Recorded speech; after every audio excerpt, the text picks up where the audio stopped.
Hello guys, good morning, જય માતાજી, હર હર મહાદેવ બધાને. તો આપણે હવે જઈએ છીએ બહાર, કામ છે ત્યાં. તો કામ પતાવીને આપણે જઈ લ્યો ટ્રાવેલિંગનો વ્લોગ. તો આપણે કામ છે ત્યાં બહાર જઈએ છીએ, વ્લોગને કન્ટિન્યુ કરશું. જોતા રહેજો અમારા નવા વ્લોગમાં. ચેનલ નવા હોય તો ચેનલને સબસ્ક્રાઈબ કરવાનું ભૂલતા નહીં. તો બસનો ટાઈમ છે 8:30 વાગ્યાનો. બસ આવી હતી 9 વાગે. તો વ્લોગને કન્ટિન્યુ કરજો. તો આપણે આવ્યા હતા દુકાને, થોડીક ખરીદી કરવાની હતી અને બીજું કામ હતું. ઉતાવીને હવે પાછા આપણે જશું બસ સ્ટેન્ડે. પછી બસ પકડીને આપણે જશું પાછા ઘરે. તો આપણે સીધા હવે મળીશું બસ સ્ટેન્ડે.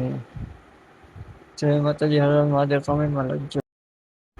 તો આપણે આવી ગયા છીએ બસ સ્ટેન્ડે. થોડીક વાર બસની રાહ જોઈએ. તો બસ આવી જશે તો આપણે મળીશું પાછા ઘરે. બસમાં ચડીને બેસીએ પછી મળીએ આપણે ઘરે. તો આપણે બેઠા છીએ અત્યારે બસ સ્ટેન્ડે ને અમારી ચેનલમાં ના હોય તો ચેનલ સબસ્ક્રાઈબ કરવાનું ભૂલતા નહીં. તો હવે આપણે સીધા બસમાં જ મળીએ. તો આપણે ચડી ગયા છીએ બસમાં. તો હવે આપણે જઈએ છીએ ઘરે. તો કમેન્ટમાં જય માતાજી હર હર મહાદેવ લખવાનું ભૂલતા નહીં. તો હવે આપણે પાછા સીધા મળીએ ઘરે. તો હવે આપણે પૂગી ગયા છીએ ઘરે. કમેન્ટમાં જય માતાજી હર હર મહાદેવ લખવાનું ભૂલતા નહીં. તો મળીએ આપણે નેક્સ્ટ વ્લોગમાં. અમારી ચેનલમાં ના હોય તો ચેનલ સબસ્ક્રાઈબ કરવાનું ભૂલતા નહીં. લાઈક કરો, શેર કરો અને એક પ્યારો સારો કમેન્ટ કરો.